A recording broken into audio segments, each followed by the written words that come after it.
welcome back to my channel. I am back with this week's Teen Mom recap. I apologize for my voice. I have like a little cold or the flu or something. I'm gonna find out whatever it is today. It's been going on for like a week. It's okay. It's cool. I'm not annoyed. And my hair is wet because I took a shower. Now that that's out of the way, I make new videos every single week, recapping the episode or episodes of Teen Mom Next Chapter. I make the episodes a lot shorter, sweeter, and funnier, so if that's something you'd want to watch, go ahead and subscribe to my channel. And anyway, let's go ahead and get started with this week's video. Leah talks to her sister Victoria about their dad. She says, I've been talking to him lately. He has been addicted to pain pills for a really long time, and then I got hooked on them too. And dad used to enable me. That's why I distanced myself from him for so long. He has to take that first step, which is admitting that you have an addiction. I'm not exposing my kids to addiction. I mean, they've already been exposed to your addiction. But maybe they forgot. Kids forget, right? Next is Macy. I've been dealing with some symptoms, guys, and it's not PCOS. Thank God. My eyes are red and itchy and I'm fatigued every single day. I break out in hives. The doctor did blood work and it isn't Lyme disease or lupus. I think it might be breast implant illness. Taylor's cousin had the same thing and I want to ask her about it. Interesting. Now see, I usually don't like these health-based storylines, but I'm actually super fascinated by plastic surgery because it's just like such a forbidden, sensitive topic. You got people like Kylie Jenner and Bella Hadid out there saying, I didn't have any surgery, like bitch. And for a long time, all the Teen Mom cast, except for Farrah, were very reluctant to admit when they had obvious surgery. As an example, from the original cast, every single one of them, except Leah and Caitlyn, have had boob jobs or boob lifts. Every single one. Yes, that includes Chelsea. I mean, come on, look at this. But they just refuse to admit it, like Macy too. She just admitted it now, and she did it in 2011. But to my surprise, MTV dug into the archives and pulled out this unaired footage from 2011. There's Macy and Kyle at the plastic surgeon's office. And it's actually interesting that she allowed this to be filmed, which makes me think that it was MTV that didn't want it out there, not her. Like, it seemed like she didn't really care. There was actually a period where MTV told the cast to stop getting surgery because they were embarrassing the network. And speaking of embarrassments to MTV, Brianna is next. My date with Devon went really well, and then Lewis texted me. I haven't heard from him in months. Wow, what could have possibly triggered this? Surely not the fact that the MTV production van is in your driveway again. Hey. What have you been doing? Work. Where have you been? Home. You've been MIA. You don't even check up on Stella. Well, something else came up and I got overwhelmed. This man Lewis really doesn't spare a single detail, huh? I shouldn't have to rely on my mom and my sister for everything. I'm sorry. And then Brianna starts crying. Can someone at MTV make a compilation of how many times Lewis has done the same exact thing? Brittany asks, what's Mr. Potato Head doing on the couch? What's his excuse now? He said he's overwhelmed. His presence is overwhelming. Ask him to leave. Brianna says he'll leave, I'm sure. And that is truly always guaranteed in the De Jesus household. The man will leave. Next is Ashley. She's really torn up after she learns that her 32-year-old brother, DeAndre Washington, unfortunately just passed away. She says, he was my only brother. We had a different relationship than I had with my sister. He taught me so many things. Holly doesn't know about his death yet. I just don't have the words. Ashley gets very emotional and has to leave the room. Bar says, I'm so familiar with death, I feel like I can't even help her. She's never gone through anything like this. Caitlyn and Tyler are moving, and they say, we never had actual movers before today. Usually they just push the trailers to the other side of the park. Is this really the last time we're moving? Yes, I hate moving. I just always wanted a house. My mom kept getting kicked out of all those trailers. There was never any stability. Tyler says, my family lived in a house, but we had to choose between paying the lights, the food, or the heat. That's poverty trauma. They get to the new house. It looks super nice. Nova's room has like space wolves and bull horns. It's all very nice. The girls are very happy about it. Leah somehow gets into a super sudden car accident, and something about this scene is just very weird to me. It goes by so quickly, seriously, like blink and you will miss it. And she hits someone so hard that she jolts forward, the front part of her car falls off. I don't know what it's called. They only show one angle, there's no other footage, even though they usually have all these angles and all this footage. She doesn't give any details on what happened, there's no explanation. It just goes to the next scene with like nothing.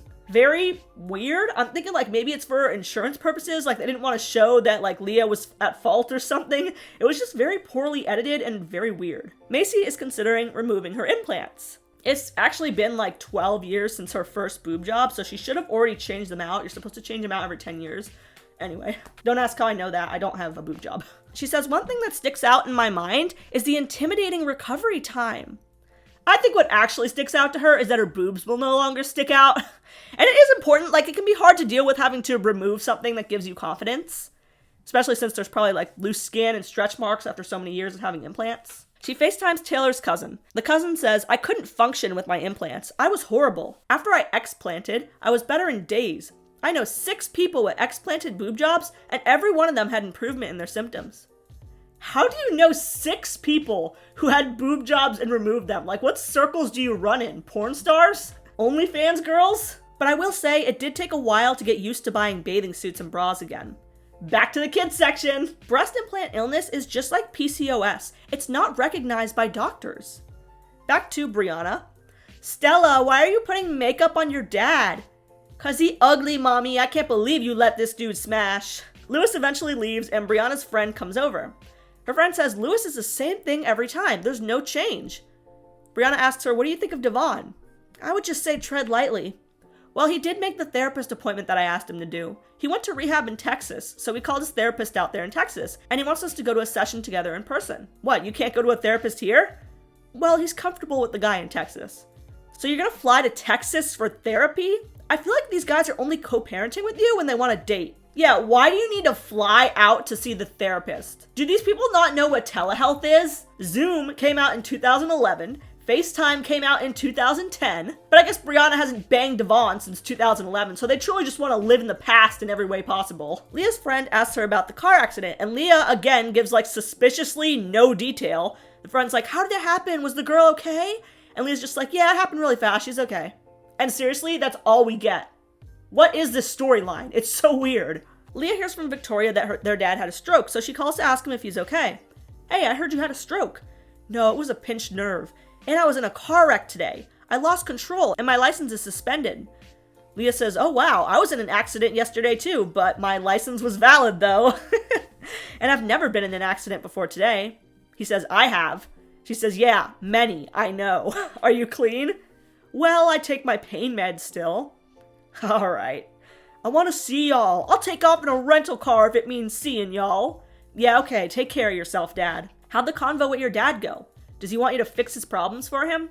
Of course. That's all he wants. He didn't even ask about the girls. His words were slurring. I know addiction.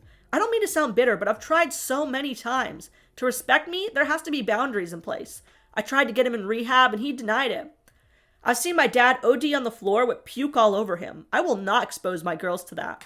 Next is Ashley. Bar tells T that he explained to Holly in a very gentle way what happened to DeAndre. He said that God has a new angel now. T asks Bar, how do you cope? And then Bar gives what is possibly the worst pep talk I've ever heard. I have to be honest, everyone that I've lost was not living the best life. Everything happens for a reason, you know? Now they don't have to keep fighting. I cannot imagine going up to a grieving mother and telling her that everything happens for a reason and implying that her son wasn't living a best life anyway. But thankfully, I think T realizes that this poor dummy Bar just has no emotional intelligence, like he's trying. T says, I get it, but sometimes it takes struggle to turn your life around, and he didn't get that chance. I've been to a lot of funerals, but this is my own. One thing I just want people to take from DeAndre is his compassion that he had. And oh no, MTV got the cameras in the funeral home. I mean, if they agreed to this, that's their prerogative, but Jesus, I feel like there's a time and place to be filming. Brianna tells Roxanne that she's going to Texas for therapy. You're not flying to Texas for no therapist. Let him come here. No, Zoom, FaceTime. Like, did we forget that telehealth was a thing?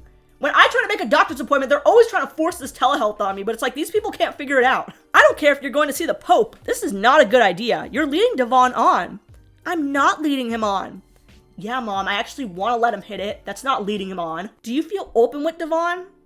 Brianna is silent. My point. Texas is a vacation. Yeah? Well, I need a vacation. Next is Caitlyn. Nova is in competitive cheer, and Kate is worried because Nova feels self-conscious in her sports bra. I'm concerned. She's only 8 years old and she already feels this way. Everyone at practice wears crop tops and sports bras. Tyler says maybe she just wants privacy. Or did something happen to cause this? So close, Tyler. So close, but no dice. My guess is, and I don't know, maybe this 8-year-old doesn't want her stomach sticking out on national TV. She probably just doesn't want it filmed for a bunch of weirdos to see. You never know who could be watching this show. Maybe Nova is a lot smarter than her parents. Corey and Taylor are crying in the car. They're very emotionally drained because it's surgery day for Maya. Cheyenne is also nervous because Maya's health issues are bringing back memories of Ryder's health issues, and it's just too close to home. She doesn't tell Ryder about Maya's surgery so as not to scare her. Taylor and Corey kiss Maya and they tell her we love you and we're praying for you, and they bring her into the surgery. Ashley is planning a bigger wedding with Bar, and she decides to get her spirits up. She says, I want to go to Dallas. They do custom design dresses there. Oh, so is this why Devon wants to go to Texas so bad? Maybe it's all like an MTV plot to get like Ashley and Brianna to cross paths and spit on each other again? I'd be up for it. Next, we get to watch Kate and Tyler have a very uncomfortable conversation with Nova that should have happened off camera, and it's so sad that they're using this talk with their 8-year-old as a storyline. And let me just say, it's not the talk itself that's bad, it's the fact that it's on camera. So she says, I think you look great in that tank top, Nova. You have the prettiest body I've ever seen. Do you think you're pretty, Nova? She says yes. And I think the problem really is that she just doesn't want to be wearing this stuff on camera. That's probably why she's so uncomfortable. Nova, what do you know about people touching your body? This feels so invasive and so wrong to watch on so many levels. Like, something about it just makes me feel extremely icky, like I shouldn't be watching this. Nova says, I know that people shouldn't be in your bubble and you need personal space. Then Kate and Tyler talk with a therapist because the conversations with Nova are reminding them of when they were abused as children. The therapist recommends talking to Nova about once a month about these things to keep it active. Leah takes Allie to equine therapy. They didn't think that she was going to be able to walk when she was younger due to her muscular dystrophy, so her time with her horses really means a lot to her. Allie says, I always want to be with horses and work with them. I want to write my own book to share how horses help people. Leah decides to meet with a literary agent about Allie's book, and she also reveals that she herself wants to write a second memoir about her healing journey. Now, if you remember Leah's first book, the timeline of it ended in 2015. It kind of stopped off there. So I'll be excited to see another book from Leah, and I will definitely review it on the channel if it comes out.